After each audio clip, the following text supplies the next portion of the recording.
أعوذ بالله من الشيطان الرجيم. بسم الله الرحمن الرحيم.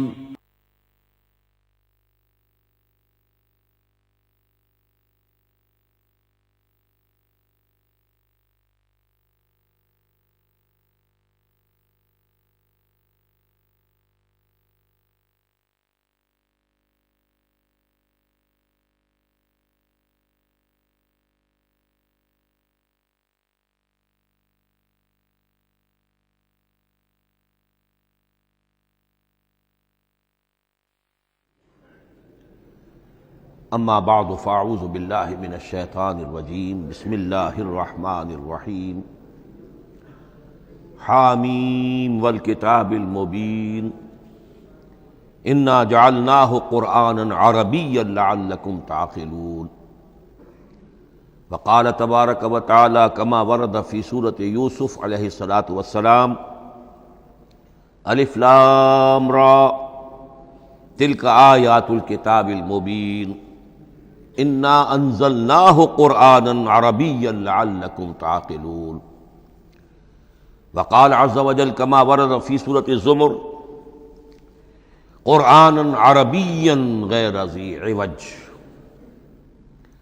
وقال جل وعلا كما ورد في اول سورة الكهف الحمد للہ الذی انزل على عبده الكتاب ولم يجعل له عوجا صدق اللہ العظیم رب اشرح لی صدری ویسر لی امری واحلل عقدۃ من لسانی یفقہوا قولی۔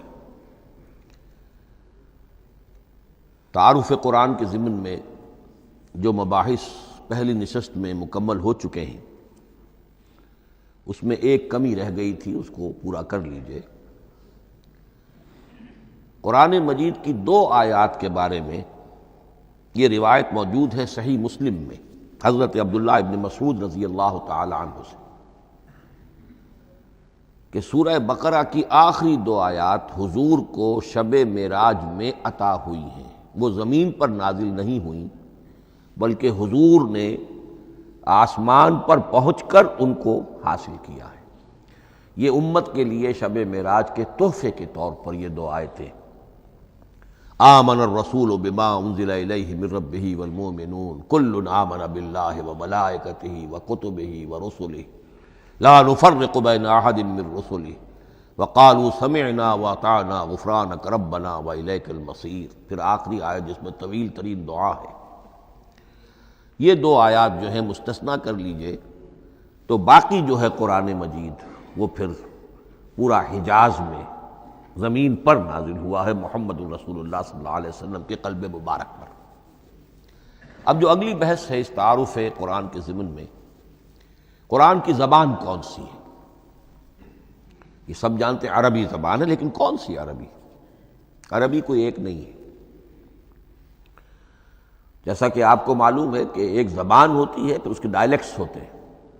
پنجابی زبان کے نہ معلوم کتنے ڈائلیکٹس ہیں، بنگلہ زبان کے نہ معلوم کتنے ڈائلیکٹس ہیں، پشتوں کے کتنے ڈائلیکٹس ہیں۔ عربی زبان کے اس وقت پورے عالم عرب کے اعتبار سے تو دیکھیے تو ہر ملک کا جو ہے اپنا لہجہ ہے اور ان کے اپنے انداز ہے۔ تو خود نزول قرآن کے وقت بھی پورے جزیرہ نماء عرب میں کوئی ایک زبان نہیں تھی، زبان ایک تھی لیکن اس کے لہجے مختلف تھے، الفاظ مختلف تھے۔ تو یہ جان لیجئے کہ قرآن نازل ہوا ہے حجاز کے بادیہ نشینوں کی زبان میں۔ وہ اصل عربی زبان حجازی قوم سمجھتی تھی، شہری زبان نہیں، دیہاتی زبان۔ یعنی کہ شہروں میں دوسرے ملکوں کے لوگ آتے جاتے رہتے تھے، خاص طور پر مکہ مکرمہ جو ہے وہ تو چونکہ ایک بہت بڑا تجارتی مرکز تھا۔ لإلاف قریش ایلافہم رحلۃ الشتاء والصیف فَلْيَعْبُدُوا رَبَّ هَٰذَا الْبَيْتِ۔ ان کے قافلے جاتے تھے، آتے تھے، دوسرے تاجر بھی آتے تھے، تو ظاہر بات ہے کہ شہروں کے اندر تو پھر زبان جو ہے وہ مکسڈ ہو جاتی ہے، خالص نہیں رہتی۔ یہی وجہ ہے کہ قریش کے جو شریف گھرانے تھے، اونچے گھرانے تھے، وہ اپنے بچوں کو صحرا میں بھیج دیتے تھے کہ ان کی پرورش وہاں ہو، وہاں وہ خالص عربی زبان سیکھیں، ان کی زبان جو ہے پولیوٹڈ نہ ہو۔ تو بادیہ نشین حجاز کے، نجد کے نہیں، حجاز کے بادیہ نشین، ان کی زبان میں قرآن نازل ہوا ہے۔ یہ آیتیں اس سے پہلے بھی سامنے آ چکی ہیں سورہ زخرف کی، انا جعلناہ قرآنا عربیا لعلکم تعقلون، ہم نے اس اپنے کلام قدیم کو عربی زبان کا جامہ پہنایا ہے۔ انا انزلناہ قرآنا عربیا، یہ سورہ یوسف کی آیات، ہم نے اتارا ہے اسے قرآن عربی بنا کر، قرآنا عربیا لعلکم تعقلون۔ سورہ زمر میں قرآنا عربیا غیر ذی عوج، یہ عربی مبین میں ہے، صاف ستھری دھلی ہوئی عربی زبان جس میں کہیں کوئی ٹیڑھ نہیں ہے، کوئی ایچ پیچ نہیں ہے۔ اور یہی پھر سورہ کہف میں جو ایک ترانہ حمد اللہ نے ہمیں سکھایا ہے کہ میرے اس انعام عظیم پر میرا شکر ادا کیا کرو، تو کن الفاظ میں الحمدللہ الذی انزل علی عبدہ الکتاب ولم یجعل لہ عوجا۔ تو یہ عربی مبین جو ہے اگرچہ اصلاً ہے بادیہ نشین حجاز کے، البتہ یہ کہ عرب کے دوسرے قبائل کے بھی ان کی زبانوں کے بعض الفاظ اس میں آئے ہیں۔ اس سے آگے بڑھ کر یہ کہ بعض معرب الفاظ بھی ہیں، ہندی زبان کا کوئی لفظ اس نے عربی کا جامہ پہن لیا، فارسی زبان کا کوئی لفظ اس نے عربی کا جامہ پہن، وہ بھی قرآن میں بعض ہیں، استثناءات ہیں یہ۔ جیسے سنگ گل، یہ فارسی زبان کا لفظ ہے، سنگ گل، وہ سجیل بن کر قرآن مجید میں آ گیا ہے۔ حجارۃ من سجیل، یہ جو الم تر کیف فعل ربک باصحاب الفیل سورہ فیل میں ہے، سنگ گل کا سجیل بنا۔ اس طرح کے کچھ اور الفاظ بھی ہیں، لیکن یہ سمجھیے کہ ایکسیپشنز پروو دی رول، یہ استثناءات ہیں، قاعدہ اپنی جگہ پر قائم رہے گا کہ یہ حجاز کے بدوؤں بادیہ نشینوں کی جو زبان تھی اس میں قرآن نازل ہوا ہے۔ اس قرآن کے بارے میں، اس کی زبان کے بارے میں جو چند پہلو سامنے رہنے چاہیے، فصاحت اور بلاغت کی معراج، یہ میں بعد میں قرآن کے وجوہ اعجاز پر جب بحث کروں گا کہ یہ کس کس اعتبار سے معجزہ ہے، تو وہاں زیادہ تفصیل سے یہ بات آئے گی کہ عربی زبان کی فصاحت اور بلاغت کی معراج ہے۔ آپ کو معلوم ہے کہ آج بھی دنیا میں یہودی بھی ہیں جن کی مادری زبان عربی ہے، عیسائی بے شمار ہیں جن کی مادری زبان عربی ہے، ان کے ہاں بھی عربی ادب کی چوٹی کی کتاب جو پڑھائی جاتی ہے وہ قرآن ہے۔ یہ انہیں ماننا پڑتا ہے کہ عربی ادب کی جو آخری کتاب ہے، چوٹی کی کتاب ہے، وہ یہی ہے۔ یہودی بھی پڑھائیں گے، جیسے آپ انگریزی زبان پڑھنی ہے سمجھنی ہے تو شیکسپیئر کے بغیر آپ کیسے سمجھیں گے، اب وہ تو ایک سٹینڈرڈ ہے۔ اسی طریقے سے یوں سمجھیے کہ عربی زبان عربی ہونے کے اعتبار سے کلام اللہ ہونا اس پر ان کا ایمان نہیں ہے، لیکن یہ کہ عربی زبان کے اعتبار سے اس کی فصاحت اور بلاغت کا لوہا وہ مانتے ہیں۔ پھر اس میں ایک خاص ملکوتی غنا ہے، ڈیوائن میوزک، صوتی آہنگ ہے، عذوبت ہے، مٹھاس ہے۔ لاہور میں ایک صاحب ہیں جو پروفیسر ہیں فونیٹکس کے پنجاب یونیورسٹی میں، وہ کہتے ہیں میں ثابت کر سکتا ہوں کہ جتنے بھی آج دنیا میں اصول ہیں صوتی، یہ خود اپنی جگہ ایک بہت بڑی سائنس ہے، اس کے اعتبار سے میں ثابت کر سکتا ہوں کہ بلند ترین موسیقی قرآن مجید میں ہے، ملکوتی غنا۔ اسی لیے قرآن مجید کو اچھی سے اچھی آواز میں پڑھنے کی تاکید آئی ہے۔ زینوا القرآن باصواتکم، قرآن کو اپنی آوازوں سے مزین کرو۔ اسی طریقے سے من لم یتغن بالقرآن فلیس منا، جو قرآن مجید کو اچھی سے اچھے طریقے پر پڑھنے کی کوشش نہیں کرتا وہ ہم میں سے نہیں ہے۔ اسی طرح کے واقعات بھی ہوئے ہیں۔ حضرت ابو موسیٰ اشعری رضی اللہ تعالی عنہ، وہ بہت خوش الحان تھے، تو ایک روز حضور سفر رات کے وقت کہیں گشت پر تھے، جا رہے تھے ان کے مکان کے قریب سے، تو وہ اس وقت رات کی نماز میں قرآن پڑھ رہے تھے، تو حضور وہاں کافی دیر تک کھڑے ہو کر سنتے رہے۔ ظاہر بات ہے کہ اس وقت کے مکان کیا ہوتے تھے، ایک ایک حجرہ ہوتا تھا، یہ کوئی کئی کنال کی کوٹھیاں تو نہیں ہوتی تھی کہ کیا پتہ چلے ان کے اندر کیا ہو رہا ہے۔ وہ تو حضرت ابو بکر کے مکان کے پاس سے گزرتے تھے تو ان کی تلاوت سنتے تھے، حضرت عمر کے مکان کے قریب سے گزرے ان کی تلاوت سنی، حضرت عمر بلند آواز میں پڑھتے تھے، حضرت ابو بکر بڑی پست آواز میں پڑھتے تھے۔ حضور نے پوچھا کہ تم ایسا کیوں کرتے ہو؟ حضرت عمر نے کہا میں اس لیے کرتا ہوں، زور سے پڑھتا ہوں کہ شیطان بھاگ جائے۔ حضرت ابوبکر نے عرض کیا کہ میں اس لیے پڑھتا ہوں کہ جس کو میں سنا رہا ہوں وہ سنتا ہے، اس کو بلند آواز کی ضرورت نہیں۔ حضور نے کہا کہ ابوبکر تم ذرا اونچی کر لو آواز، اور عمر تم ذرا پست کر لو، ایوریج میں لے آؤ۔ تو بہرحال یہ معاملہ حضور کا صحابہ کے ساتھ ہوتا تھا۔ تو ابو موسیٰ اشعری رضی اللہ تعالی عنہ کی جب قرأت آپ نے سنی تو اگلے روز جب ملاقات ہوئی فجر میں تو آپ نے تحسین فرمائی ان الفاظ میں، یا ابا موسیٰ انک قد اوتیت مزمارا من مزامیر آل داود، اے ابو موسیٰ تمہیں تو اللہ نے آل داود کے سازوں میں سے ایک ساز عطا کیا ہے، یعنی حضرت داود کے گلے میں جو ساز تھا، خوش الحانی تھی، ان کی آواز نہایت خوبصورت تھی۔ تو اسی طریقے سے اب وہاں کوئی مزمار سے مراد وہ نہیں ہے آلات موسیقی نہیں، گلے میں جو اللہ تعالیٰ نے رکھا ہے۔ تو انک قد اوتیت مزمارا من مزامیر آل داود۔ ایک آخری بات یہ نوٹ کیجئے کہ قرآن مجید کا عظیم ترین احسان ہے عربی زبان پر۔ یہ یوں سمجھیے کہ ایک ستون کی طرح اس زبان کو ٹھہرا دیا ہے، اس کو سٹیبل کیا ہے قرآن مجید۔ آج بھی پوری دنیا میں جسے عرب کہتے ہیں فصیح زبان، لغہ فصحی، وہ ایک ہے، وہ قرآن ہی کی ہے۔ زبانیں بدلتی رہتی ہیں۔ اردو 300 سال پہلے کی دکن میں جب شروع ہوئی، وہ آج آپ پڑھ بھی نہیں سکیں گے وہ کیا اردو تھی ولی دکنی کی، پھر وہ کیا اس نے روپ بدلے ہیں، اب وہ اردو کس شکل میں ہے، فارسی کن کن شکلوں میں رہی ہے، مختلف انگریزی کتنی شکلیں بدل گئی ہیں، لیکن عربی قائم ہے۔ اس کے لیے جیسے کہ قرآن مجید میں آتا ہے کہ ہم نے پہاڑ زمین میں گاڑ دیے اس کو سٹیبلائز کرنے کے لیے، ان تمید بکم، تمہیں لے کر زمین ایک طرف کو جھک نہ جائے۔ تو جس طرح یہ پہاڑ جو ہیں سٹیبلائزنگ ایفیکٹ رکھتے ہیں اس زمین کے لیے، اسی طریقے سے قرآن سٹیبلائزر ہے عربی زبان کا۔ اس کے اندر جو ایک ٹھہراؤ اور جماؤ پیدا کیا ہے، یہ قرآن مجید کا احسان عظیم ہے۔ تعارف قرآن کے ضمن میں اگلی گفتگو، قرآن کے اسماء و صفات۔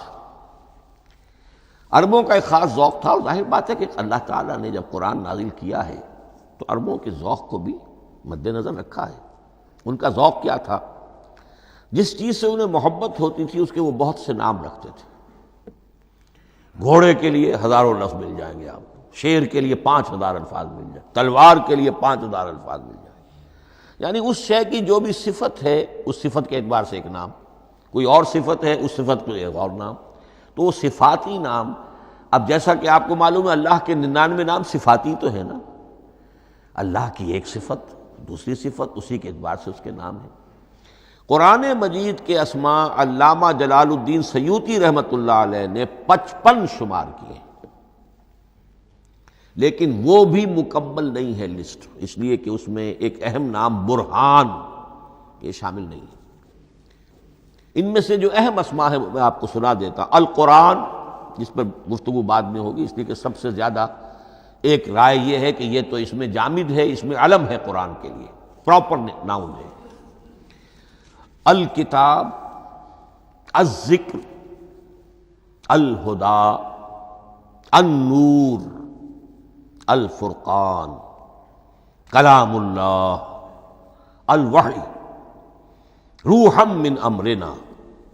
پھر اس کی صفات کے اعتبار سے الکریم، الحکیم، العظیم، المجید، المبین، رحمہ، العلی، بصائر، بشرا، بشیر، نذیر، عزیز، قرآن عزیز، بلاغ، بیان، احسن القصص، احسن الحدیث، موعظہ، شفاء، مبارک، مہیمن، قیم، مثانیہ، متشابہ۔ یہ میں نے آپ کو 23 نام بتائے ہیں، لیکن یہ کہ علامہ جلال الدین سیوطی نے 55 گنوائے۔ لیکن جو بحث دلچسپ ہے وہ یہ ہے کہ جو اس کے لیے لفظ القرآن ہے، اس کے معنی کیا ہیں اور یہ کس مصدر سے، کس مادے سے یہ لفظ بنا ہے؟ ایک رائے تو یہ ہے کہ یہ اس میں جامد ہے، یہ مشتق نہیں ہے، کسی مادے سے نکلا ہوا نہیں ہے۔ اور یہ بھی آپ نوٹ کر لیجئے، اللہ کے اسماء میں سے بھی ایک نام کو سمجھا جاتا ہے، وہ مشتق نہیں ہے، اس میں جامد ہے، اس میں علم ہے، اور وہ ہے اللہ۔ باقی سارے نام صفاتی ہیں، ایک نام، اس لیے اس میں ذات کہتے ہیں اس کو، اس میں ذات۔ لیکن یہ رائے متفق علیہ نہیں ہے، یہ کچھ لوگوں کی رائے ہے۔ ایک رائے یہ بھی ہے کہ یہ بھی اس میں علم نہیں ہے، یہ بھی مشتق ہے الہ سے۔ جیسے حکیم، یہ صفت ہے، الحکیم یہ اللہ کا نام ہو گیا۔ الہ ایک معبود، الالہ معبود برحق، الالہ وہ اللہ بن گیا، ایک رائے یہ۔ لیکن یہی اسی طریقے سے نوٹ کیجئے کہ قرآن مجید کے بارے میں بھی ایک رائے یہ ہے کہ القرآن اس میں علم ہے، پراپر ناؤن ہے، یہ جامد ہے، یہ مشتق نہیں ہے، کسی اور مادے سے نکلا نہیں۔ لیکن جو اکثریت کی رائے ہے، جس پر تقریباً اجماع ہے، وہ یہ ہے کہ نہیں، یہ اس میں جامد نہیں، اس میں مشتق ہے۔ لیکن پھر دو رائے ہیں کہ مادہ کیا ہے۔ ایک قرن، قاف را نون، اور ایک قرا، قاف را حمزہ، یہ دو مختلف مادوں کے بارے میں رائے ہے کہ قرآن ان سے نکلا ہے۔ قرن کہتے ہیں کسی چیز کا قریب ہو جانا، جڑ جانا، مل جانا۔ یہ حج کی جو تین شکلیں ہیں، حج تمتع ہے، حج قران ہے، اور حج افراد ہے۔ قران کیا ہے؟ ایک ہی احرام میں عمرہ بھی اور حج بھی دونوں کو جمع کر لیا جائے تو یہ حج قران ہے۔ اسی سے قران الصعدین کا لفظ استعمال ہوتا ہے۔ قرینہ اور قرائن جو ہے اسی سے الفاظ۔ امام فرا کی رائے یہ ہے کہ قرن سے یہ قرآن بنا ہے، اس لیے کہ اس میں بھی اللہ تعالیٰ کی آیات جمع ہو گئی۔ اسی طرح قرأ، قاف را اور حمزہ، اس قرات کا مصدر بھی بن جاتا ہے، جیسے رجحان، را جیم ہے، رجح سے رجحان۔ غفران، غفرانک ربنا، پروردگار ہم تیری مغفرت کے خواستگار ہیں۔ اسی طرح قرآن قرأ سے بنا ہے۔ مفعول جو ہے وہ مصدر کے معنی میں آ جاتا ہے، یعنی پڑھی جانے والی شے۔ اور ایک قرأ آتا ہے عربی زبان میں، قرأت الماء فی الحوض، میں نے پانی جمع کر لیا حوض کے اندر۔ بارش ہوئی، میں نے کچھ پانی حوض میں جمع کر لیا، قرأت الماء فی الحوض۔ اسی سے قریہ کا لفظ بنا، قریہ بستی کو کہتے ہیں جہاں لوگ جمع ہو کر رہتے ہیں، قریہ۔ تو اس معنی میں یہ قرآن جو ہے یہ جمع ہے، اللہ تعالیٰ کی اسماء صفات اور اللہ کی ذات جو ہے اور اس کی آیات کا جامع ہے۔ یہ ہے لفظ قرآن کی بحث۔ اگلی بحث اور بڑی اہم ہے اور دلچسپ ہے، قرآن کا اسلوب کلام کس کیٹیگری میں فال کرتا ہے؟ قرآن کیا ہے؟ ایک شے کی تو سختی سے نفی کی اللہ نے، یہ شعر نہیں ہے۔ وَمَا عَلَّمْنَاهُ الشِّعْرَ وَمَا يَنبَغِي لَهُ، سورہ یاسین۔ ہم نے شعر تو انہیں سکھایا ہی نہیں، محمد رسول اللہ کو صلی اللہ علیہ وسلم، اور وہ شعر ان کے شایان شان بھی نہیں ہے۔ شاعروں کے بارے میں سورہ شعراء میں چونکہ بالعموم شاعروں کے بارے میں جو بات کہی گئی ہے، وَالشُّعَرَاءُ يَتَّبِعُهُمُ الْغَاوُونَ أَلَمْ تَرَ أَنَّهُمْ فِي كُلِّ وَادٍ يَهِيمُونَ إِنَّهُمْ يَقُولُونَ مَا لَا يَفْعَلُونَ إِلَّا الَّذِينَ آمَنُوا۔ استثناء تو ہے کہ اچھے لوگ بھی ہوتے ہیں، لیکن اکثر و بیشتر شعراء کا معاملہ یہی ہے، ان کی پیروی کرتے ہیں وہی لوگ کہ جو حد سے گزرنے والے ہوتے ہیں، لاابالیانہ انداز والے لوگ، غیر سنجیدہ لوگ پیروی کرتے ہیں۔ خود وہ بھی زمین و آسمان کے قلابے ملاتے ہیں، کبھی ادھر کی بات کبھی ادھر کی بات۔ اور تیسری بات یہ کہ عام طور پر جو کہتے ہیں وہ کرتے نہیں ہیں، انہم یقولون ما لا یفعلون۔ تو یہ شعر کی تو نفی کی گئی ہے قرآن مجید، جیسا کہ میں نے آپ کو سنایا تھا سورہ حاقہ کی آیات، انہ لقول رسول کریم وما ہوا بقول شاعر، یہ شاعر کا کلام نہیں۔ البتہ ایک بات نوٹ کیجئے، جسے آزاد شاعری، آزاد نظم کہا جاتا ہے، وہ میرا گمان یہ ہے، میں نے چونکہ ان چیزوں کا کوئی تحقیقی مطالعہ نہیں کیا ہے، کہ شاید وہ ہے ہی قرآن سے ماخوذ آزاد شاعری۔ اس میں وزن نہیں ہوتا، ردم ہوتا ہے۔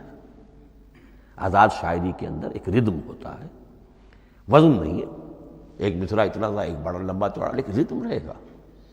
یہ جو آزاد شاعری، بلینک ورس جس کو آپ کہتے ہیں، میرا گمان یہ ہے کہ شاید دنیا میں اس کا رواج قرآن کے بعد ہی ہوا ہو، اور قرآن مجید ہی کی نقالی میں یہ صنف جو ہے ادب کی وہ ایجاد کی گئی ہو۔ واللہ عالم، میں یہ بات دعوے سے نہیں کہہ سکتا، گمان ہے میرا۔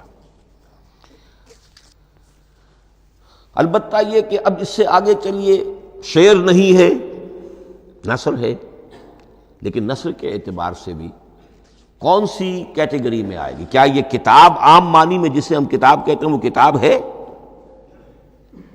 ایک تو وہ بات تھی نا جو اقبال کے حوالے سے میں نے آپ سے کہی، کتابیں نیست چیزیں دیگر است، اس وقت وہ بات نہیں میں کہہ رہا۔ عام کتابوں سے اس کا فرق کیا ہے؟ ایک کتاب ہوتی ہے، اس میں ہر چیپٹر میں ایک بحث مکمل ہو جاتی ہے، اگلے چیپٹر میں پھر لوٹا کر آپ پہلے چیپٹر کی کوئی بات نہیں کریں گے، پھر وہ بات آگے چلے گی، ابواب ہوں گے، ابواب میں مضمون کے مطابق مضمون آگے بڑھتا چلا جائے گا۔ کتاب کا یہ لازمی وصف ہے۔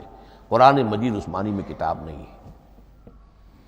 اس میں قصہ آدم و ابلیس 7 جگہ آ رہا ہے، بار بار آ رہا ہے، سورہ بقرہ میں، سورہ اعراف میں، سورہ حجر میں، سورہ بنی اسرائیل میں، سورہ کہف میں، پھر سورہ طٰہٰ میں، چلتے جائیے، سورہ صاد میں حضرت موسیٰ علیہ السلام کا قصہ کتنی مرتبہ آ رہا ہے۔ تو قرآن مجید اس کتاب کی کیٹیگری، اس کی ڈیفینیشن پر پورا نہیں اترتا۔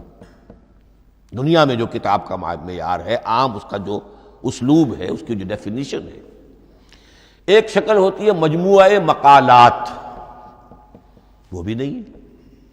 اس میں ہر مقالہ اپنی جگہ پر ایک مکمل شے ہوتی ہے، لیکن یہ کہ وہ دوسرے مقالات سے تو مختلف ہوگی، یہ مجموعہ مقالات بھی نہیں۔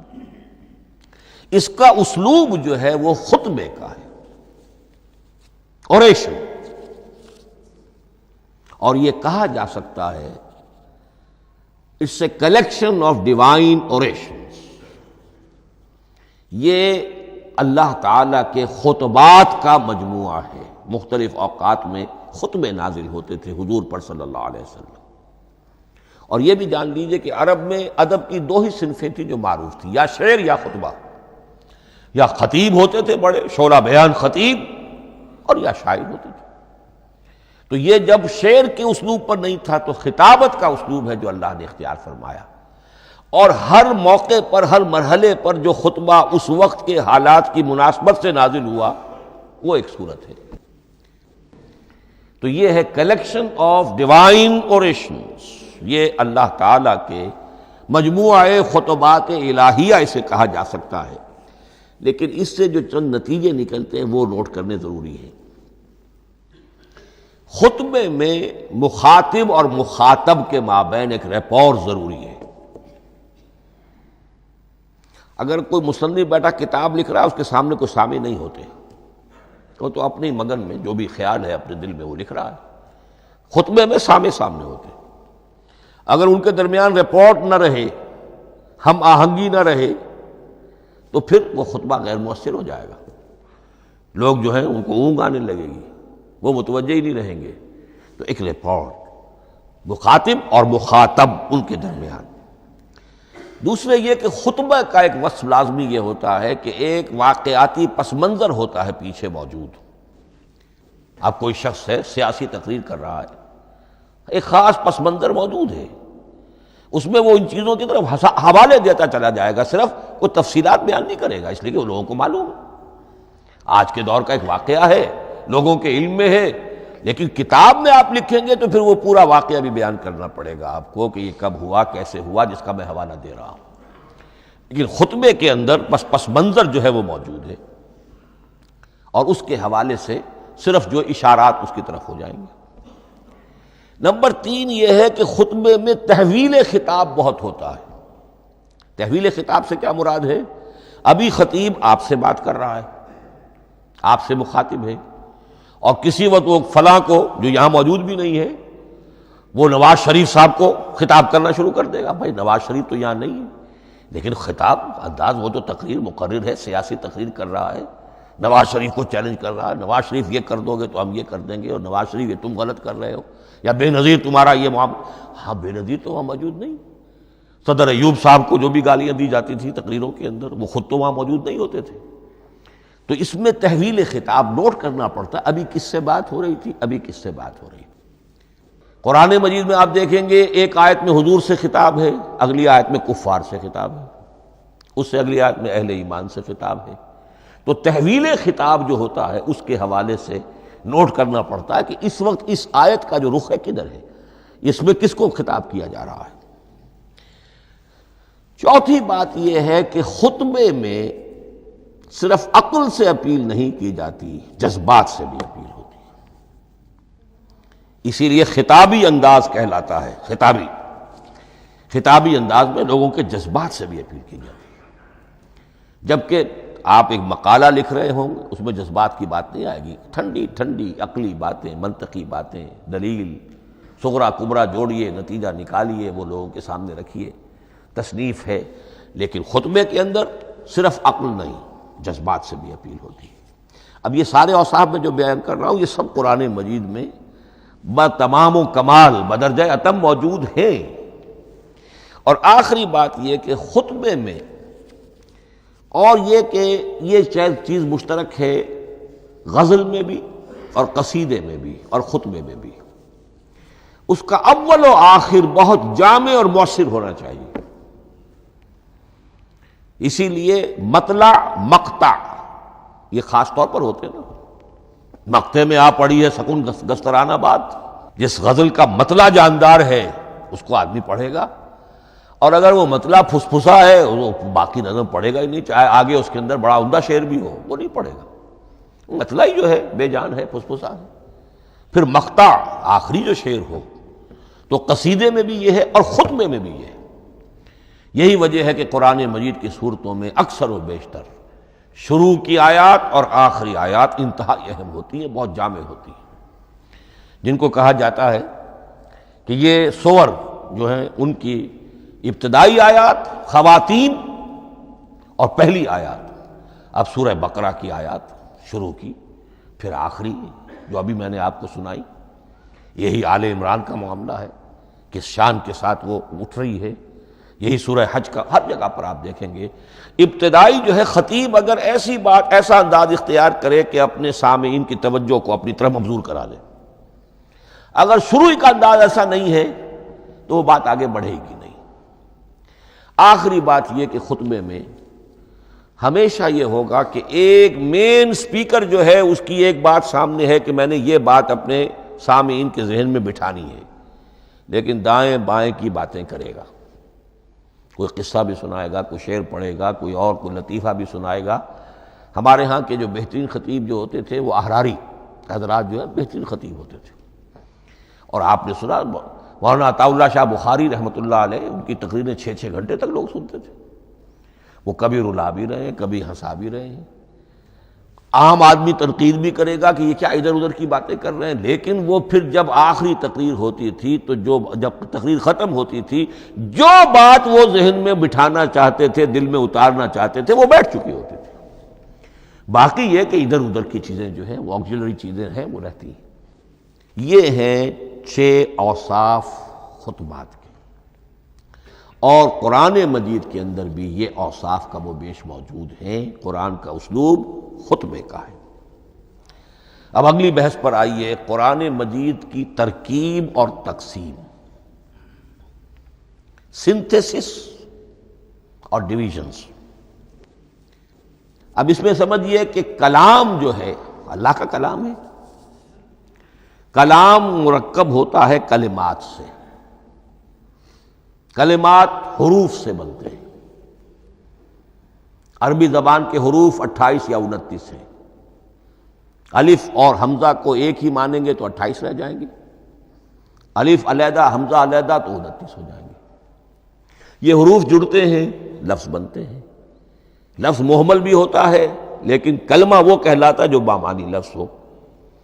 پھر ان کلمات کو آپ جوڑتے ہیں، یہ مرکب توصیفی بن گیا، مرکب اضافی بن گیا، مرکب عددی بن گیا، مرکب جاری بن گیا، پھر ان مرکبات کو جوڑ کر فقرہ بنتا ہے، جملہ بنتا ہے، کلام مفید جس کو کہا جاتا ہے۔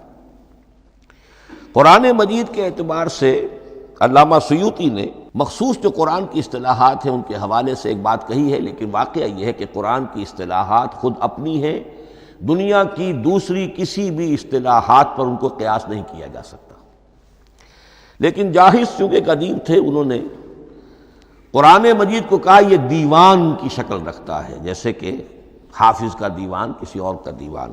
سورتیں جو ہیں وہ قصیدوں کی شکل میں ہیں، بیت شعر آیت ہے، قوافی جو ہوتے ہیں شعروں میں قافیہ، وہ یہاں فواصل ہیں، آیت کے آخری حروف ایک دوسرے سے مشابہ ہوتے ہیں کہ جن سے پھر وہ صوتی آہنگ پیدا ہوتا ہے۔ الرحمن علم القرآن خلق الانسان علمہ البیان۔ اب یہ ایک فواصل جو ہیں وہ جڑتے چلے جاتے ہیں، ان میں آہنگ پیدا ہوتا ہے۔ لیکن حقیقت کے اعتبار سے پہلی بات یہ نوٹ کیجئے، قرآن مجید کی اکائی ہے آیت، اسے نہ آپ جملہ کہہ سکتے ہیں نہ فقرہ کہہ سکتے ہیں۔ انگریزی میں ہمارا چونکہ بائبل کے لیے بھی جب ورس کا لفظ آ جاتا ہے تو انگریزی تراجم میں، انگریزی تحریروں میں، مقالوں میں ورس قرآن مجید کی آیت کے لیے لفظ آ جاتا ہے، ورس نمبر فلاں، بالکل غلط ہے۔ قرآن کی آیت یہ اس کا اپنی اصطلاح ہے، اپنا مفہوم ہے۔ لغوی مفہوم کیا ہے؟ نشانی، آیت نشانی۔ قرآن کی ہر آیت اللہ کے علم اور حکمت کی نشانی ہے۔ اب قرآن کی آیتیں نوٹ کیجئے، صرف حروف پر بھی مشتمل ہے، الف لام میم حروف مقطعات اور آیت بن گئی۔ وہ مرکبات ناقصہ پر بھی مشتمل ہے، والعصر مرکب جاری ہے، حرف جار، آیت ہو گئی۔ پورے جملے پر بھی مشتمل ہے، ان الانسان لفی خسر، ایک جملہ ہے، اور 10 جملوں پر بھی مشتمل ہے۔ اللہ لا الہ الا ھو الحی القیوم لا تاخذہ سنۃ ولا نوم لہ ما فی السماوات و ما فی الارض الی آخر الآیہ۔ آیت الکرسی کا انالیسس کیجئے، 10 جملے موجود ہیں اس میں۔ تو نوٹ کر لیجئے، یہ چیز توقیفی کہلاتی ہے، یہ کسی گرامر کے اصول پر نہیں ہے، کسی منطق کے اصول پر نہیں ہے۔ آیات قرآنیہ کی تعیین توقیفی ہے، یعنی حضور کے بتانے پر موقوف ہے۔ حضور نے بتایا والعصر، یہ آیت ہو گئی، آیت ہو گئی، ہم آیت مانیں گے۔ الف لام میم آیت ہو گئی۔ قاف حرف ایک ہے، یہ آیت نہیں ہے۔ نون ایک حرف ہے، آیت نہیں ہے۔ قاف والقرآن المجید ایک آیت بنی، نون والقلم وما یسطرون ایک آیت بنی۔ تو اس طریقے سے اس کو کہتے ہیں توقیفی، موقوف علیہ ہے حضور کے بتانے پر۔ اب اس میں روایات کا اختلاف ہو سکتا ہے کہ حضور سے کوئی روایت یہ ہو کہ یہ ایک آیت بنی یا 2 آیتیں بنی۔ مثلاً بڑی اہم مثال آپ کو دے رہا ہوں، سورہ مزمل کی جو دوسرا رکوع ہے، پورا دوسرا رکوع، وہ ایک آیت شمار ہوتا ہے۔ اور میرا بڑا گمان رہا بہت عرصے تک کہ یہ ایک آیت نہیں ہو سکتی، یہ مختلف اوقات میں نازل ہوئی ہیں، 2 اوقات میں نازل ہوئی ہے۔ اور یہ مجھے قول مل گیا علامہ سیوطی کے ہاں، حضرت عبداللہ ابن عباس رضی اللہ تعالی عنہما کا قول کہ یہ 2 آیتیں ایک نہیں۔ لیکن یہ کہ یہ ہوگا موقوف روایت پر، میں کوئی نہیں ہوں جو اسے قرار دے سکوں۔ ہاں مجھے اگر کوئی روایت مل جاتی ہے، کوئی خبر یا اثر، خبر محمد الرسول اللہ کی یا اثر آپ کے کسی صحابی کا صلی اللہ علیہ وسلم رضی اللہ تعالی عنہ، تو پھر یہ ہے کہ ہم مانیں گے۔ تو اس کو کہتے ہیں توقیفی۔ آیات اور سور کا معاملہ توقیفی ہے بالکل، یا کسی منطق، کسی گرامر، کسی اصول بیان، کسی پر مبنی نہیں ہے، یہ مبنی ہے حضور کے بتانے پر۔ اس طرح سورت کسے کہتے ہیں؟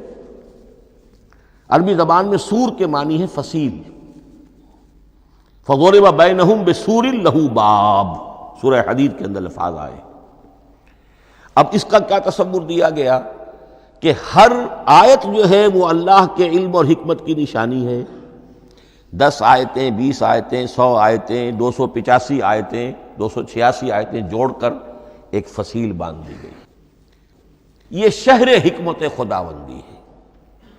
ایک نظم ہوتا ہے، جیسے آپ شہر کا ٹاؤن پلاننگ آج کا تو بہت بڑا فن ہے، بڑی اسپیشلائزیشن ہے، شہر کو پلان کرنا، اس کے اندر کیا کچھ ہونا چاہیے، کس طرح سے ہونا چاہیے۔ تو یہ سورت جو ہے یہ ایک یونٹ ہے قرآن مجید کی، اور اس کا جو لفظی معنی ہے فصیل، گویا کہ اس نے گھیرے میں لیا ہوا ہے ایک شہر معنی کو، علم و حکمت کے ایک شہر کے گرد یہ فصیل جو ہے پوری ہوئی ہے۔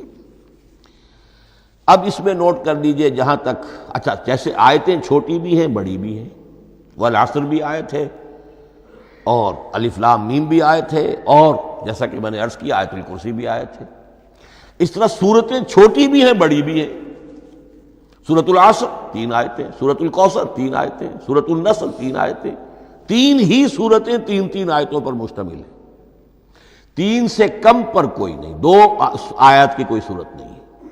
لیکن آگے آپ چلتے جائیے، اس کی بڑی سے بڑی تعداد سورہ بقرہ جو ہے سب سے بڑی ہے۔ تو آیت اور سورت کے علاوہ دور صحابہ میں صرف ایک لفظ اور تھا قرآن کی تقسیم کے ضمن میں، اور وہ تھا منزل یا حزب۔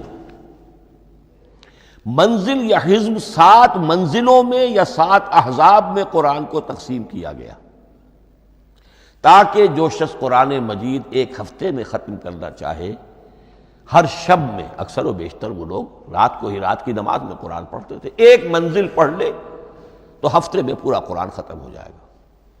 یہ حزب بھی ہے اور منزل بھی ہے، اور یہ چونکہ دور صحابہ میں تھا، یقیناً حضور نے بتایا ہوگا، اس میں آپ کو عجیب حسن نظر آئے گا۔ اس میں یہ نہیں کیا گیا کہ بالکل برابر برابر ساتھ کر دو بھائی، چاہے صورتیں ٹوٹ جائیں، صورتوں کی فصیل کوئی نہیں ٹوٹتی، اس میں صورتیں مکمل جو کہ تو آئیں گی۔ اور پھر یہ کہ عجیب بات ہے کہ سورہ فاتحہ کو اگر ایک طرف رکھ دیں، وہ قرآن کے دیباچے کی حیثیت رکھتی ہے۔ تو پہلی منزل میں 3 سورتیں، دوسری میں 5 سورتیں، تیسری میں 7، چوتھی میں 9، پانچویں میں 11، چھٹی میں 13، اور 7ویں میں 65۔ یہ ہے کہ جو ان سورتوں کی ایک بڑی، جیسے کہ ایک سیڑھی چڑھ رہی ہے، اور تقریباً مساوی ہو جاتے ہیں، کوئی 4.25 پارے ہے، کوئی 4.5 پارے ہے، کوئی 4.25 پارے، اس طریقے سے ہے، تقریباً مساوی۔ لیکن آرٹیفیشل ایکویلٹی پیدا کرنے کے لیے، مصنوعی مساوات پیدا کرنے کے لیے سورتوں کی فصیلوں کو نہیں توڑا گیا۔ اس سے آگے چل کر جو پاروں کی تقسیم ہے وہ بہت بعد کی بات ہے، 30 پارے، اور اس میں آپ کو یہ ساری قباحتیں نظر آئیں گی۔ اس میں سورتوں کی فصیلیں توڑی گئی ہیں۔ سورہ ہجر ایک آیت ادھر ہے، باقی ساری سورت جو ہے اگلے پارے میں، فصیلیں توڑ دی گئی۔ معلوم ہوتا ہے کسی شخص کے پاس جو قرآن تھا مصحف، اس نے صفحے گنے، 7 سے 30 سے تقسیم کیا، اور برابر صفحوں کے اندر وہ پارے بنا دیے۔ لیکن بہرحال دور صحابہ میں پاروں کا کوئی ذکر نہیں تھا، یہ بات کی بات ہے۔ دور صحابہ میں آیت، سورت اور حزب۔ اسی طریقے سے طویل سورتوں کو جو رکوعوں میں تقسیم کیا گیا، یہ بھی بات کی بات ہے۔ لیکن یہ جو تقسیم کیا گیا ہے سورتوں کو رکوعوں کی شکل میں، 35 سورتیں تو قرآن کی ایسی ہیں چھوٹی ہیں جو ایک ایک ہی رکوع پر مشتمل ہے۔ آخری پارے کی 37 سورتیں ہیں، پہلی 2 کی جو 2 رکوع ہے، باقی سب کی سب جو ہے وہ ایک ایک رکوع شمار ہوتا ہے۔ لیکن رکوع کیوں کیے گئے؟ لمبی صورتوں میں سے اگر کچھ حصہ پڑھنا ہے نماز میں، سورہ بقرہ پوری تو نہیں پڑھ سکتے آپ ایک رکعت کے اندر، تو اس کا وہ حصہ پڑھا جائے جس میں ایک مضمون پورا ہو جائے، مضمون نہ ٹوٹے، تاکہ وہاں پر رکوع کرے آدمی کہ جہاں پر کہ وہ مضمون ایک اعتبار سے مکمل ہو گیا۔ تو رکوع سے رکعت ہے، رکوع ہے، اس رکعت کے اندر ایک حصہ اتنا پڑھا جائے تاکہ مضمون جو ہے وہ خوبصورت رہے اور اس کا سلسلہ برقرار رہے۔ یہ تقسیم بھی اگرچہ بہت ہی ایک بدنام شخص ہے ہماری تاریخ کا، حجاج ابن یوسف، یہ اس کی ہوئی تقسیم ہے، یا اس نے کرائی ہے، بہرحال اس کی طرف منسوب ہے۔ اور یہ بات ماننی پڑتی ہے کہ بڑے گہرے غور و فکر سے تقسیم کی گئی ہے، الٹپ نہیں ہے، بلکہ اس کے لیے واقعتاً غور کر کے جہاں وہ مضمون ختم ہوتا ہے، کہیں کہیں آپ اختلاف کر سکتے ہیں اور آپ کو حق حاصل ہے، اس لیے کہ یہ چیزیں توقیفی نہیں ہیں، یہ حضور کی بتائی ہوئی نہیں ہے، نہ رکوعوں کی تقسیم۔ اب سعودی عرب میں جو قرآن مجید چھپ رہے ہیں ان میں حزب ہو گئے ہیں، یعنی ہر پارے کو پارے برقرار رکھ کر 8 حزب بنا دیے انہوں نے، 4 حزب بنا دیے اور پھر نصف حزب کر کے 8 حصے کر دیے۔ تو یہ چیزیں جو ہمارے ہاں رکوع تو پاروں سے ادھر ادھر ہو جاتے ہیں، پارا بدل گیا رکوع وہی چل رہا ہے، اس لیے کہ رکوع میں مضمون کو پیش نظر رکھا گیا ہے، جبکہ پارے میں مضمون کو نہیں سامنے رکھا گیا۔ تو رکوع کا معاملہ جو ہے چاہے وہ حجاج ابن یوسف ہی نے کیا ہے، لیکن یہ کہ بہرحال وہ بہت صحیح ہے، اکثر و بیشتر کہیں کہیں آپ اس سے اختلاف کر سکتے ہیں۔ تو یہ تو اس کا ہم نے آپ کے سامنے رکھا سنتھیسس۔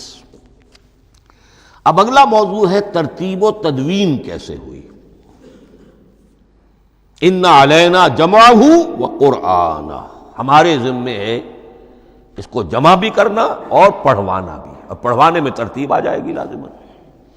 لیکن یہ کہ ایک بات تو اس میں بالکل متفق علیہ ہے جس میں کسی شک و شبے کی گنجائش نہیں، قرآن کی ترتیب نزولی اور تھی، ترتیب مصحف اور ہے۔ ترتیب مصحف میں سورہ فاتحہ کے بعد سورہ بقرہ ہے، سورہ بقرہ نازل ہوئی ہے مدنی دور میں جا کر،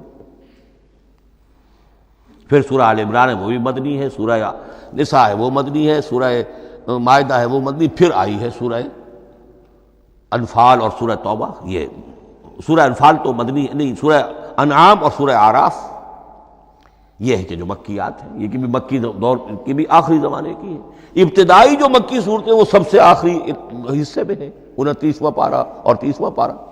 تو ترتیب نزولی اور تھی، ترتیب مصحف اور ہے، اس میں تو کسی شک و شبے کی گنجائش نہیں۔ لیکن ہمارے ہاں اہل تشیع نے اس چیز کو بہت اچھالا ہے۔ ان میں سے بعض گروہ ایسے ہیں جن کا کہنا یہ ہے کہ اصل قرآن جو ہے وہ ترتیب نزولی کے مطابق تھا، یہ ترتیب تو عثمان نے کر دی رضی اللہ تعالی عنہ۔ حضرت علی کے پاس اصل قرآن جو ترتیب نزولی کے مطابق تھا موجود تھا، اور اب بھی ان کے خیال میں جو ان کے امام غائب جو ہیں چھپے ہوئے ہیں غار میں، تو ان کے پاس وہ نسخہ اصل حضرت علی والا موجود ہے، اور جب وہ ظاہر ہوں گے تو اصل قرآن لے کر آئیں گے۔ یہ سارے شیعوں کا قول نہیں ہے، لیکن یہ کہ ان میں بہت سے لوگ ہیں کہ جو ان باتوں کو مانتے ہیں۔ جہاں تک اس بات کا تعلق ہے کہ حضرت علی نے ترتیب نزولی پر کوئی مصحف جمع کیا ہو، اس میں کوئی اشکال نہیں ہے، اس لیے کہ علمی طور پر یہ ایک بڑی عمدہ ایکسرسائز بنتی ہے۔ ایک زمانے میں بہت کوشش کرتا رہا ترتیب نزولی سے، اس لیے کہ ترتیب نزولی سے سیرت نبوی اخذ ہوتی ہے، پہلے کیا نازل ہوا، پھر کیا نازل ہوا، پھر کیا نازل ہوا۔ در حقیقت اگر آپ ترتیب نزولی سے قرآن مرتب کر دیں تو وہ سیرت النبی بن جائے گی۔ تو اس کو سمجھنے کے لیے ایک زمانے میں نے بڑی محنت کی ہے، لیکن ایک تو یہ کہ وہ یقین سے وہ باتیں ملتی نہیں ہیں، بعض روایات ہیں، لیکن یہ کہ پھر بھی آپ یقین سے نہیں کہہ سکتے۔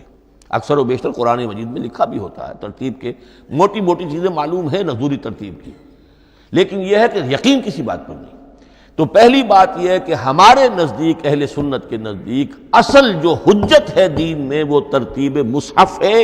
یہی ترتیب جو اس وقت مصحف عثمان کی ہے رضی اللہ تعالی عنہ، یہی ترتیب ہے لوح محفوظ کی، یہی ترتیب ہے ام الکتاب میں، یہی ترتیب ہے کتاب مکنون میں۔ اب اس کو سمجھیے کہ اس کی تدوین کن مراحل میں ہوئی۔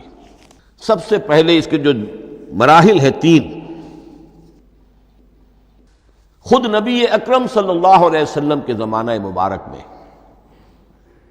جمع اور ترتیب یہ ہو گئی، لیکن کتابی شکل میں نہیں، ما بین الدفتین نہیں۔ حضور نے لوگوں کو پڑھ کر سنایا، اس ترتیب سے سنایا جس ترتیب سے یہ مصحف میں اب موجود ہے، اور ہر رمضان میں حضرت جبرائیل دورہ کرتے تھے حضور کے ساتھ، جتنا کہ قرآن اس وقت تک نازل ہو چکا ہوتا تھا، اور آخری رمضان مبارک آپ کی حیات طیبہ کا جو تھا اس میں 2 مرتبہ پورے قرآن کا دورہ ہوا۔ تو دورہ قرآن بغیر ترتیب کے تو نہیں ہو سکتا۔ تو یہ ترتیب حضور کی ہوئی ہے، توقیفی ہے، اور حضور ہی نہیں اللہ کی ہوئی ہے۔ یہی ترتیب لوح محفوظ میں، کتاب مکنون میں اور ام الکتاب میں ہے، اور یہ ترتیب حضور دے کر گئے ہیں صحابہ کرام کو۔ حفاظ تھے، کتنے حفاظ جو ہیں جنگ یمامہ میں شہید ہو گئے، تبھی تو خیال آیا کہ اس کو کتابی شکل میں بھی مرتب کیا جائے۔ لیکن کتابی شکل میں جسے کہتے ہیں دو گتوں کے درمیان ایک کتاب مجلد، اس صورت میں جہاں تک میں تحقیق کر سکا ہوں اور جہاں تک ہمارے اکثر و بیشتر لوگوں کی رائے ہے، حضور کے زمانے میں یہ اس طریقے سے مابین الدفتین، دو گتوں کے مابین ایک کتاب کی شکل میں قرآن موجود نہیں تھا۔ لوگوں کے سینوں میں محفوظ تھا، جیسے محمد الرسول اللہ کے سینے میں محفوظ تھا۔ ان علینا جمعہ، وہ جمع حضور کے سینے میں کیا اللہ نے۔ اسی طرح پھر صحابہ کرام بے شمار جو حفاظ تھے ان کے سینوں میں محفوظ تھا۔ دوسرا مرحلہ کب آیا؟ جب حضرت ابوبکر صدیق کے عہد خلافت میں جنگ یمامہ میں بہت سے حفاظ شہید ہو گئے۔ اب ایک تشویش پیدا ہوئی، ایسا نہ ہو کہ قرآن ضائع ہو جائے، لہذا اسے کتابی شکل میں مرتب کر لینا چاہیے۔ اس کے لیے پھر بہت سے صحابہ نے حضرت ابوبکر کو اپروچ کیا کہ جتنے قراء ہیں، جتنے کاتبین وحی ہیں، ان سب کو آپ جمع کیجئے اور جمع کر کے اس قرآن مجید کو ایک کتاب کی شکل میں جمع کر لیں۔ حضرت ابوبکر شروع میں بہت ریلیکٹنٹ رہے، ان کا ایک خاص مزاج تھا، اتباع رسول کا جذبہ انتہا درجے کا۔ جو کام حضور نے نہیں کیا میں کیسے کروں؟ اگر تو یہ کام واقعی کرنے کا تھا تو حضور کرتے، میں کیسے کروں؟ لیکن یہ کہ جب صورتحال بہت لوگوں کی طرف سے دباؤ پڑا کہ نہیں یہ کر لینا چاہیے، ان کے سامنے بھی حکمت آ گئی، تو پھر انہوں نے اتفاق کرتے ہوئے جتنے بھی کاتبین وحی تھے ان سب کی ایک کمیٹی بنائی اور ان کو کہا کہ اب اس قرآن کو مرتب کر کے ایک کتابی شکل دے دی جائے۔ وہ کتابی شکل حضرت ابوبکر کے دور میں ہو گئی۔ تیسرا مرحلہ کیا ہے؟ یہ کتابی شکل میں جب قرآن مجید آ گیا، اور شروع میں یہ اجازت تھی کہ ہر قبیلے، ہر علاقے کے لوگ اپنے لہجے میں پڑھ لیں۔ اب پنجابی ہمارا مسلمان جو ہے وہ چاقو کو کاچو کہے گا، تو وہ لکھے ہوئے کو بھی چاقو کو کاچو پڑھ کے نکلے جائے گا۔ تو مختلف لہجوں میں ہونے سے وہ ان کا جو ہے قرآن مجید بدل رہا تھا، کوئی کسی طرح پڑھ رہا ہے، کوئی کس طرح پڑھ رہا ہے۔ اب اس کی تشویش ہوئی حضرت عثمان کے زمانے میں، جب دور بہت پھیل گیا، اسلام کا دائرہ، دارالاسلام کی وسعت بہت ہو گئی، کہ اس طرح اگر یہ لوگ پڑھیں گے اور اپنے اپنے لہجے کی وجہ سے اب اس لہجے میں شکل بدل بھی جاتی ہے لفظ کی۔ کاچو کو کاف الف چے واو لکھنا شروع کر دیں گے پھر، کہ کاچو سنا ہم نے، تو چاقو تو سنا ہی نہیں۔ تو ایک لکشو ہے چاقو لکھ رہا ہے اور ایک کاچو لکھ رہا ہے، تو چاقو اور کاچو میں فرق ہو گیا۔ لہذا اس وقت پھر جو کام کیا گیا وہ یہ کہ ایک ہی رسم تحریر، رسم کتابت، رسم الخط میں قرآن مجید کے نسخے تیار کیے گئے۔ اصل میں ایک بہت بڑا مغالطہ ہو جاتا ہے ہمارے جمعوں کے خطبوں میں، حضرت عثمان رضی اللہ تعالیٰ عنہ کے نام نامی کے ساتھ وہ قوافی جو ہیں ان کی مناسبت سے جامع آیات القرآن عثمان ابن عفان رضی اللہ تعالیٰ عنہ، غالب علی کل غالب علی ابن ابی طالب رضی اللہ تعالیٰ۔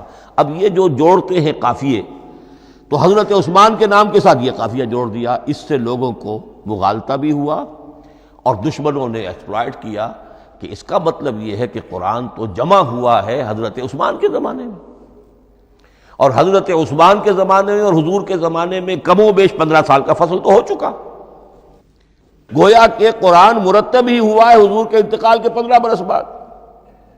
پھر حضرت عثمان کی شخصیت کو خاص طور پر جو سبائی فتنہ اٹھا تھا، اس نے ایک ڈسپیوٹڈ پرسنالٹی بنا کے رکھ دیا ہے، نہیں معاذ اللہ، کوئی شک نہیں، لیکن یہ کہ ایک فتنہ اٹھا، فتنۃ الکبریٰ، اور حضرت عثمان رضی اللہ تعالیٰ عنہ کو انہوں نے بدنام کیا، لہذا اس کے نام سے اور بٹا لگ گیا، یہ مصحف عثمان ہے۔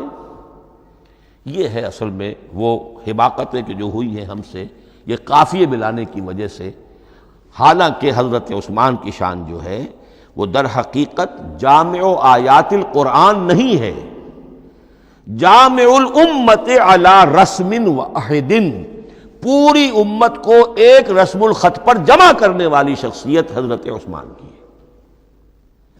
مثلا اب دیکھیے مالک یوم الدین کس طرح لکھیں گے؟ میم لام اور کاف، میم الف اور لام اور کاف لکھیں گے آپ، یہ غلط ہو جائے گا۔ میم پر کھڑا زبر ہوگا اور اس کو مالک پڑھیں گے، میم پر اگر کھڑا زبر نہیں ہے پڑا زبر ہے تو ملک پڑھیں گے، اور قراتوں میں یہ دونوں موجود ہے، ملک یوم الدین بھی ہے اور مالک یوم الدین بھی ہے۔ اگر آپ نے میم الف لکھ دیا ایک قرات نکل گئی، اب وہ اس میں آ ہی نہیں سکتی، وہ تو مالک ہی پڑھا جائے گا۔ یہ زیر زبر بھی جو لگے ہیں قرآن مجید میں، یہ بھی حجاج ابن یوسف کے زمانے میں لگے، اس سے پہلے نہیں تھے۔ اور یہ رموز و اوقاف، یہ آیتوں کے نشان اور یہ وقفہ بیچ میں، یہ بھی حجاج ابن یوسف کے زمانے کی چیزیں ہیں، ورنہ عربوں کے لیے تو ان کی اپنی زبان تھی، انہیں ان چیزوں کی ضرورت ہی نہیں تھی۔ آپ کو معلوم ہے پرانے زمانے کے جو منشی ہوتے تھے، انشاء پرداز، وہ جب خط لکھتے تھے تو اس میں نقطے وغیرہ نہیں لگاتے تھے۔ جس کو خط لکھا جا رہا ہے وہ توہین سمجھے گا کہ شاید مجھے جاہل سمجھا کہ نقطے بھی لگا کے بھیجا جا رہا ہے خط پر، گویا کہ میں تو سمجھ ہی نہیں سکتا بغیر نقطوں کے۔ تو یہ جو ہے پرانے جو شکستہ خطوط لکھے جاتے تھے ان کا یہ انداز تھا، لہذا کوئی نقطے وغیرہ نہیں تھے، یہ بھی بعد میں لگے۔ تو ملک یوم الدین، مالک یوم الدین، اس کی رسم آئے گا میم لام کاف، کھڑا زبر ہے مالک یوم الدین اور ویسے پڑا زبر ہے ملک یوم الدین۔ یہ رسم الخط ہے جس پر کہ حضرت عثمان رضی اللہ تعالی عنہ نے پوری امت کو جمع کر دیا، اور اس کے نسخے تیار کرا کے، مختلف روایات میں آتا ہے 5 یا 7 نسخے تھے، ایک مدینہ منورہ میں رکھا اپنے پاس، اور اسی پر ان کے خون کے دھبے بھی ہیں، اور وہ نسخہ قرآن مجید کا اب استنبول کے اندر ہے، توپ کاپی کا جو عجائب خانہ ہے، عجائب گھر ہے، جس میں جہاں نوادرات کے ساتھ ساتھ حضور کے بھی کچھ تبرکات اور جمع ہیں، وہاں وہ نسخہ موجود ہے۔ اس میں انگلی جو کٹی تھی حضرت نائلہ جو ان کی اہلیہ تھی، جب وار کیا گیا ہے حضرت عثمان پر، قرآن پڑھ رہے تھے، انہوں نے روکا اپنے ہاتھ سے تو ان کی انگلی کٹی اور اس کے خون کے قطرے جو ہیں وہ مصحف پر آئے۔ تو یہ وہ قرآن، پھر انہوں نے ایک مکہ مکرمہ میں، ایک دمشق میں، ایک کوفے میں، ایک یمن، ایک بحرین، ایک بصرہ، مختلف جگہوں پر وہ آفیشل ورشن قرآن کا صرف رسم الخط اسکرپٹ کے اعتبار سے۔ لیکن اب پھر نوٹ کر لیجئے، قرآن مرتب ہو چکا، مدون ہو چکا دور نبوی میں، لیکن کتابی شکل میں نہیں، سینوں میں محفوظ۔ دور خلافت ابی بکر میں وہ کتابی شکل میں لایا گیا، اور اس کے لیے پھر بحث ہوئی کہ اب اس کا نام کیا رکھا جائے۔ اس کے لیے کئی نام تجویز ہوئے، سفر بھی، انجیل بھی، وغیرہ وغیرہ، لیکن پھر اس کو حضرت عبداللہ ابن مسعود رضی اللہ تعالی عنہ نے اہل حبشہ سے استشہاد کرتے ہوئے مصحف نام رکھا۔ مصحف، یہ مصحف بن گیا حضرت ابو بکر کے زمانے میں، لیکن مصحف کی قرات کے جو فرق ہو رہے تھے تو وہ لکھنے کے اندر بھی فرق آنا شروع ہو گیا، اس کو دور کیا حضرت عثمان نے، اس کا آفیشل ورشن تیار کروایا، ایک رسم الخط پر پوری امت کو جمع کر دیا، باقی جو نسخے تھے انہیں آپ نے پھر ضائع کر دیا، تاکہ کوئی اور یہ نہ رہے کہ اب یہ بھی ایک تھا پرانا نسخہ نکل آیا، اس میں تو یہ لفظ اس طرح لکھا ہوا ہے۔ تو جامع الامت علی رسم واحد، ایک ہی رسم الخط پر پوری امت کو جمع کرنے والی شخصیت وہ حضرت عثمان کی ہے رضی اللہ تعالی عنہ۔ بہرحال یہ نوٹ کیجئے کہ یہ مرحلہ بھی حضرت عثمان کے زمانے میں، تو یوں سمجھیے کہ حضرت عثمان کا پورا عہد بھی آپ جوڑ لیں تو آپ کی جو شہادت ہے وہ تقریباً یوں سمجھیے کہ حضور کے انتقال کے وہ 25 برس بعد ہے، گویا ربع صدی کے اندر اندر حضور کے انتقال کے بعد، چوتھائی صدی کے اندر اندر سارے مراحل طے ہو گئے۔ یہی وجہ ہے میں نے شروع میں آپ کو بتایا تھا کہ پوری دنیا یہ مانتی ہے کہ آج جو قرآن مسلمانوں کے پاس ہے یہ ہے وہی جو محمد عربی صلی اللہ علیہ وسلم نے اپنی امت کو دیا تھا۔ یہ دوسری بات ہے کہ ہم سمجھتے ہیں کہ محمد عربی صلی اللہ علیہ وسلم کو یہ اللہ کے کلام کی صورت میں حضرت جبرائیل نے پہنچایا تھا، وہ اس کو نہیں مانتے، لیکن یہ حصہ اس کا ماننے پر مجبور ہیں کہ وہ اصل قرآن اپنی اسی انٹیگریٹی کے ساتھ، اپنے پوری پیور، اس کا جو بھی ہے ٹیکسٹ پیور ہے، اور اس کی انٹیگریٹی میں کوئی شک و شبے کی گنجائش نہیں ہے کہ یہ وہی شے ہے جو محمد نے اپنی امت کو عطا فرمائی تھی صلی اللہ علیہ وسلم۔ ایک آخری بات، چل میرے پاس 3 منٹ ہیں، یہ جو میں نے آپ کو ترتیب بتائی تھی قرآن کی، آیتیں، سورتیں، پھر حزب، اب اس میں ایک شے نوٹ کر لیجئے۔ آیت اللہ تعالیٰ کے علم و حکمت کا ایک نمونہ ہے۔ آیتوں کو جوڑ کر جب سورت بنائی تو آیتوں کے اندر جو ربط ہے، اس ربط آیات سے ایک اور معنی، ایک اور حکمت کا دروازہ کھلتا ہے۔ جیسے موتی ہے، ہر موتی بڑا خوبصورت ہے، لیکن جس ترتیب سے آپ نے پرویا، اس کو دھاگے میں ہار بنایا، اس ترتیب سے اس کا حسن دوبالا ہو جائے گا۔ ہر موتی کا اپنی جگہ پر ایک حسن ہے، لیکن اس ترتیب کی وجہ سے اس کے حسن کا ایک اور پہلو ظاہر ہوگا۔ اسی طرح قرآن مجید کی صورتوں میں ربط آیات بہت اہم ہے۔ ایک مرکزی مضمون ہوتا ہے ہر صورت کا، مرکزی مضمون، عمود، اور اس کے گرد وہ ساری آیتیں اس طریقے سے گھوم رہی ہوتی ہیں، جڑی ہوئی ہوتی ہیں، جیسے کہ ایک دھاگے کے اندر پروئے ہوئے موتی ہوتے ہیں کہ جس کی جو ہار کی شکل اختیار کرتے ہیں۔ دوسری بات یہ، اکثر و بیشتر صورتیں قرآن مجید میں جوڑوں کی شکل میں ہیں۔ ایک مضمون کا ایک پہلو اس جوڑے کے ایک فرد میں، اور دوسرا پہلو اسی کا دوسرے فرد میں۔ جیسے معوذتین، 2 صورتیں ہیں، مضمون ایک یہ تعوذ، معوذتین۔ الزہراوین، سورہ بقرہ، سورہ آل عمران کو کہا گیا الزہراوین، حضور نے فرمایا 2 نہایت تابناک صورتیں، بڑی روشن صورتیں۔ جیسے آپ دیکھیں گے یا ایھا المدثر یا ایھا المزمل قم اللیل الا قلیلا یا ایھا المدثر قم فانذر، ایک ہی طرح کا اٹھان ہے، حضور سے خطاب ہو رہا ہے۔ سورۃ الضحیٰ، سورۃ الانشراح، یہ تمام جوڑوں کی شکل میں۔ اسی طرح سورہ طلاق، سورہ تحریم، یا ایھا النبی اذا طلقتم النساء فطلقوہن لعدتہن یا ایھا النبی لم تحرم ما احل اللہ لک تبتغی مرضات ازواجک۔ شوہر اور بیوی کے درمیان تعلق یا تو اتنا گہرا ہو جاتا ہے کہ ایک دوسرے کے لحاظ میں وہ حدود خدابندی ٹوٹنے لگے، بیوی کی وجہ سے آپ نے کسی حرام شے کو حلال کر لیا یا حلال کو حرام کر لیا، بیوی کو ناپسند ہے وہ شے، تو حضور سے ذرا سا یہ ہو گیا تھا معاملہ۔ اپنی ازواج مطہرات حضرت عائشہ اور حضرت حفصہ رضی اللہ تعالیٰ عنہما، ان دونوں کی رضا جوئی کے لیے وہ خاص قسم کا شہد ہے، قسم کھا لی آپ نے کہ میں اسے استعمال نہیں کروں گا۔ لما تحرم ما احل اللہ لک، اے نبی آپ کیوں حرام کرتے ہیں اپنے اوپر وہ شے جو اللہ نے آپ کے لیے حلال کی ہے؟ تبتغی مرضات ازواجک، اپنی بیویوں کی رضا جوئی میں۔ یہ ایک انتہا ہوئی۔ دوسری انتہا کیا ہے؟ میاں اور بیوی میں اتنا بودھ ہو جائے کہ طلاق تک نوبت آ جائے۔ تو سورۃ التحریم ایک انتہا کو بیان کر رہی ہے، سورہ طلاق اگلی اس کے ساتھ جڑی ہوئی وہ دوسری انتہا کو بیان کر رہی ہے۔ سورہ صف حضور کے مقصد بعثت کو بیان کر رہی ہے، سورہ جمعہ آپ کے طریقہ کار کو بیان کر رہی ہے۔ اس طرح قرآن مجید کی اکثر و بیشتر صورتیں جو ہیں وہ جوڑوں کی شکل میں ہیں۔ میرا خیال یہ ہے کہ وقت ختم ہو گیا ہے، اس مضمون کا تھوڑا سا حصہ باقی ہے، وہ انشاءاللہ میں اگلی نشست میں لوں گا۔ بارک اللہ لی ولکم فی القرآن العظیم ونفعنی وإیاکم بالآیات والذکر الحکیم۔